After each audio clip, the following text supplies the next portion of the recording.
जो हमारा next topic होगा ना, नेक्स्ट जो सिस्टम हम पढ़ेंगे वो पढ़ेंगे लिम्फेटिक सिस्टम। ठीक है, तो जो लिम्फेटिक सिस्टम होता है ना, उसका एक दूसरा नाम होता है एक्सेसरी सर्कुलेटरी सिस्टम। ठीक है, एक्सेसरी सर्कुलेटरी सिस्टम होता है। और जो सर्कुलेटरी सिस्टम होता है ना, जो एक्चुअल सर्कुलेटरी सिस्टम है, उसको हम कह देते हैं कार्डियोवैस्कुलर सर्कुलर सिस्टम। ठीक है, क्या कहते हैं? Cardiovascular circular system. इसके अलावा उसे वैस्कुलर सर्कुलेटरी सिस्टम भी कह देते हैं। ठीक है, कार्डियोवैस्कुलर सर्कुलेटरी सिस्टम किसका? एक्चुअल सर्कुलेटरी सिस्टम जो है उसका। और ये लिम्फेटिक सिस्टम जो है वो क्या करता है? उसे एक्सेस देता है, मतलब उसकी हेल्प कर रहा है सर्कुलेटरी सिस्टम की। ठीक है, अब वो कैसे कर रहा है वो हम बात करेंगे, लेकिन उससे पहले हम पढ़ेंगे इसके कंपोनेंट्स। किसके कंपोनेंट्स पढ़े हैं हम? सर्कुलेटरी सिस्टम के, लिम्फेटिक सिस्टम के। ठीक है, एक्सेसरी सर्कुलेटरी सिस्टम के कंपोनेंट्स पढ़े हैं। ठीक है, तो पहली चीज़ तो उसमें रहती है लिम्फ। अब जो लिम्फ है उसके बारे में सबसे बेसिक जो चीज़ है वो क्या है कि ये कलरलेस होती है। ठीक है, क्या चीज़ होती है?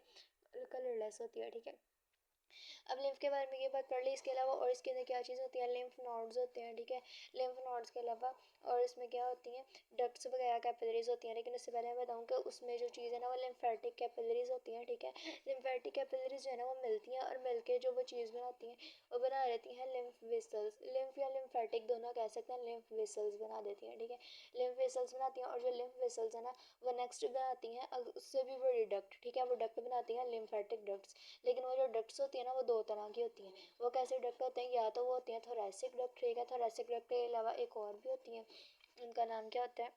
Right lymphatic duct. ठीक है, राइट लिम्फेटिक डक्ट होती है और थोरैसिक लिम्फेटिक डक्ट होती है। जैसे हम बात कर रहे होते हैं कि जो कुछ वेन्स होती हैं वो यहाँ पे आती हैं थोरैसिक लिम्फेटिक डक्ट के पास। ठीक है, जैसे फैट्स वगैरह की अब्जॉर्प्शन में पढ़ रहे होते हैं। ठीक है, तो वो भी पढ़ रहे होते हैं, तो वो जो है वो थोरैसिक डक्ट में समझ नहीं आ रही होती कौन सी डक्ट है थोरैसिक डक्ट। तो वो लिम्फ वेसल्स जो है वो इकट्ठी होकर किस में आती हैं? लिम्फ डक्ट्स में आती हैं। और लिम्फ डक्ट्स में से जो है ना वो बस दो ही हैं नंबर में। ठीक है, दो ही बस होती हैं, एक थोरैसिक डक्ट होती है।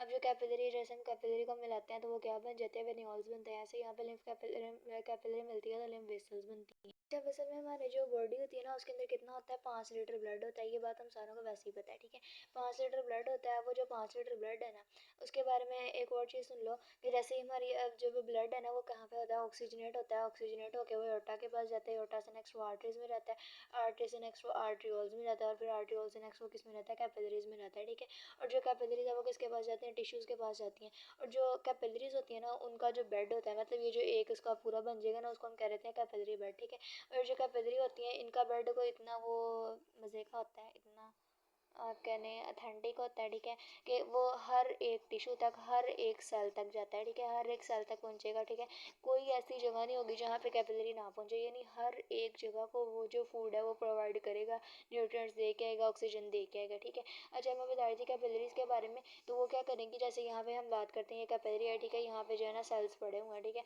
अब यहाँ पे सारी बातें एक नहीं आएंगी, लेकिन अभी हम एक को लेके बात कर रहे हैं। ठीक है, अब जैसे यहाँ से कैपिलरी गुजरेगी ना, यहाँ से कैपिलरी गुजरी, यहाँ से कैपिलरी ने बहुत सारी चीज़ें दी जानी है। अब उसमें मैं एक चीज़ बता रही हूँ कि जो रेड ब्लड सेल्स वगैरह ना ऐसी चीज़ें कि वाइट ब्लड सेल्स कुछ आ भी जाते होते हैं, लेकिन रेड ब्लड सेल बिल्कुल नहीं आते, कभी कभी आ जाते हैं। ठीक है, लेकिन इसमें और भी बाद में चीज़ें बात करेंगे कौन कौन सी आती हैं। ठीक है, तो ये वाली जो चीज़ें होती हैं ये कहाँ पे रहती हैं? बाहर आ जाती हैं। ठीक है, मतलब कहाँ पे?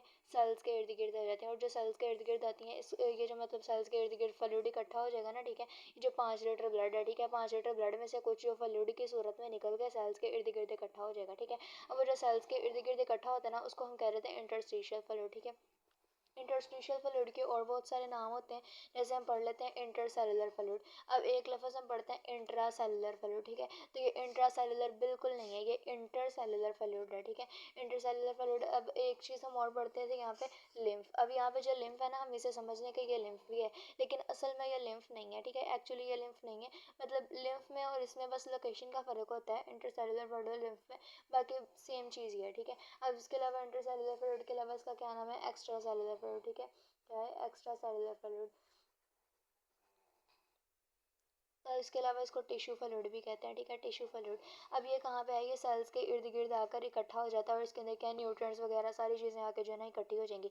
अब जब कैपिलरी यहाँ पे आती है ना तो यहाँ पे मैंने बताया कि वो जो यहाँ पे इकट्ठा होगा वो क्या होगा? टिश्यू फ्लूइड इकट्ठा हो गया। ठीक है, अब जब यहाँ पे उसने इकट्ठा होने ना उसने यहाँ पे टोटल 30 लीटर देना है। अब हम कहते हैं कि टोटल 5 लीटर ब्लड है, तो ये 30 लीटर कहाँ से है? तो पहली बात तो ये है कि वो दिन में कई बार आ रही है 24 घंटों में। ठीक है, 24 घंटों में दिन में कई दफ़ा आ रही है। अब हमें पता है कि जो हमारा दिल है वो दिन में कई दफ़ा धड़कता है, है 1 मिनट के अंदर जब वो कितनी दफ़ा धड़क रहा था, 1 मिनट में वो धड़क रहा था 72 टाइम्स, तो फिर दिन का हिसाब लगा लें कितनी दफ़ा। अच्छा, अब जो है मैं बात कर रही थी कि वो दिन में कई दफ़ा धड़कता है, वैसे मैं पूरी लाइफ का बता देती हूँ। एक पूरी लाइफ के अंदर, एवरेज लाइफ के अंदर 2.5 बिलियन टाइम्स जो है ना वो हार्ट बीट कर रहा होता है, ठीक है।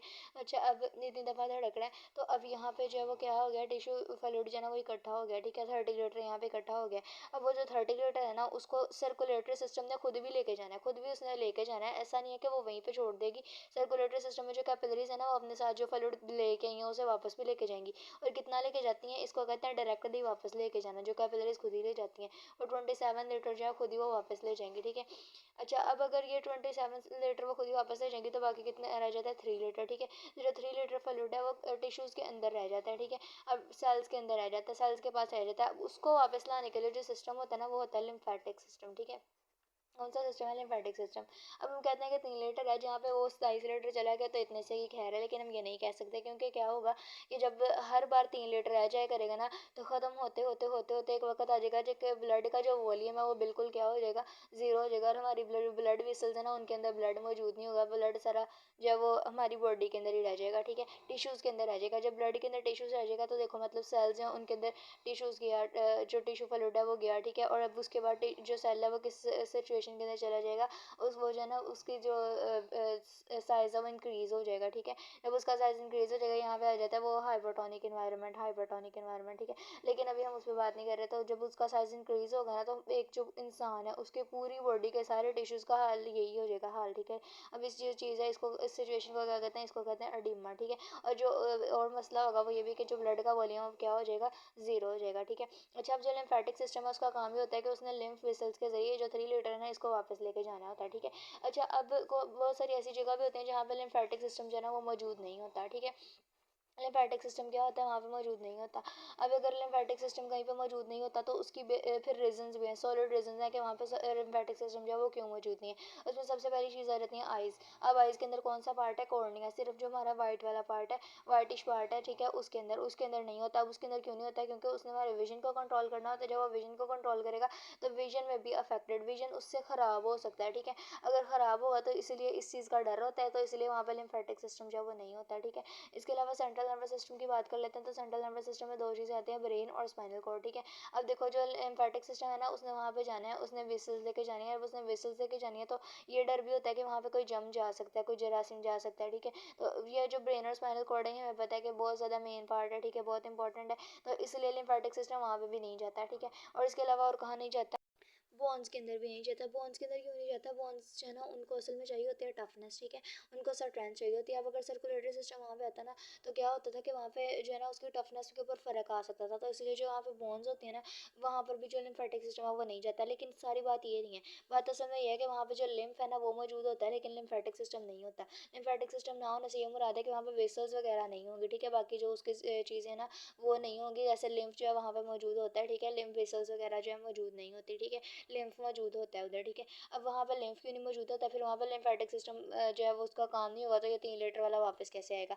तो वहाँ पे असल में चीज़ ये होती है कि सर्कुलेटरी सिस्टम जाता है, कैपिलरी जाती है, जो भी ब्लड जो भी न्यूट्रिएंट्स देने हैं वो दे के आती है टिश्यूज़ को, ठीक है, और सारा खुद ही वापस ले आते हैं, तो लिम्फेटिक सिस्टम की ज़रूरत ही नहीं पड़ती। मतलब वहाँ पे जो वापस आएगा वो 27 लीटर नहीं आएगा बल्कि 30 का 30 वापस आ जाएगा, और जो बाकी 3 लीटर है उसके लिम्फेटिक सिस्टम की ज़रूरत ही नहीं पड़ेगी, ठीक है। तो आज के लिए इतना ही, अल्लाह हाफ़िज़।